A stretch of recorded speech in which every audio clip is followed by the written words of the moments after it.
মালদা দক্ষিণ লোকসভায় এখানে কংগ্রেস 4টা বিধানসভায় এগিয়ে এবং বিজেপি 3টাতে এগিয়ে। মালদা দক্ষিণে পোস্টাল ব্যালটে কংগ্রেস এখানে ভোট পায় 1429, টিএমসি ভোট পায় 1201, বিজেপি ভোট পায় 2496।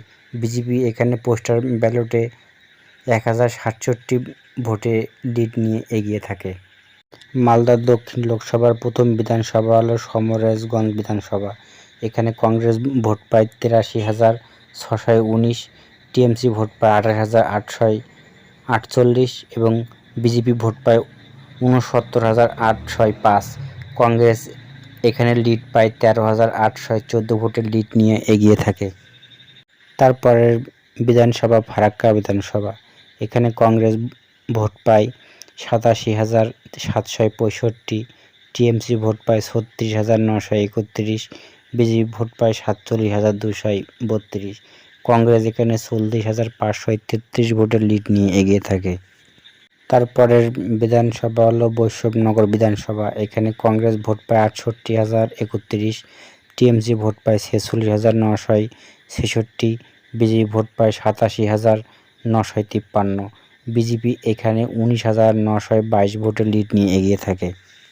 তারপরের বিধানসভা সুজাপুর বিধানসভা। এখানে কংগ্রেস ভোট পায় 1,29,420, টিএমসি ভোট পায় 45,791, বিজেপি ভোট পায় 18,094। অর্থাৎ এই কেন্দ্রে কংগ্রেস 83,629 ভোটে বিশাল একটা ভোটে লিড নিয়ে এগিয়ে থাকে। তারপরের বিধানসভা মানিকচক বিধানসভা। এখানে কংগ্রেস ভোট পায় 73,546, বিজেপি টিএমসি ভোট পায় 35,371, বিজেপি ভোট পায় 82,081। বিজেপি এখানে লিড পায় 8,535 ভোটের লিড নিয়ে এগিয়ে থাকে। তারপরের বিধানসভা মোথাবাড়ি বিধানসভা। এখানে বিজেপি ভোট পায় 43,101, টিএমসি ভোট পায় 31,547 এবং কংগ্রেস ভোট পায় 77,235।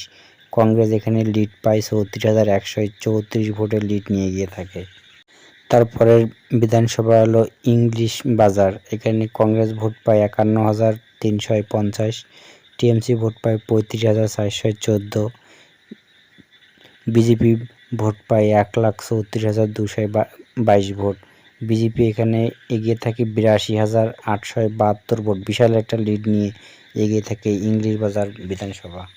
মালদা দক্ষিণ বিধানসভা এই লোকসভা। এখানে ঈশা খান চৌধুরী তিনি ভোট পান 5,72,395। তিনি 41.79% ভোট পায়, শতকরা ভোট পায়। তার ভোট বৃদ্ধি পায় 2024 সালে 7.06। বিজেপি ভোট পায় শিরূপা মিত্র চৌধুরী, তিনি ভোট পান 4,44,027, 32.42% তিনি ভোট পান এবং তার ভোট কমে যায় 1.67%।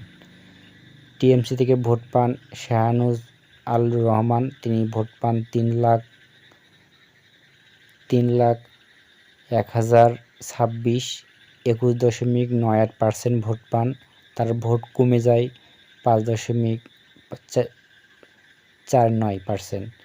আর এখানে কংগ্রেস থেকে জয়লাভ করে 1,28,368 ভোটে লিড নিয়ে জয়লাভ করে কংগ্রেসের ঈশা খান চৌধুরী।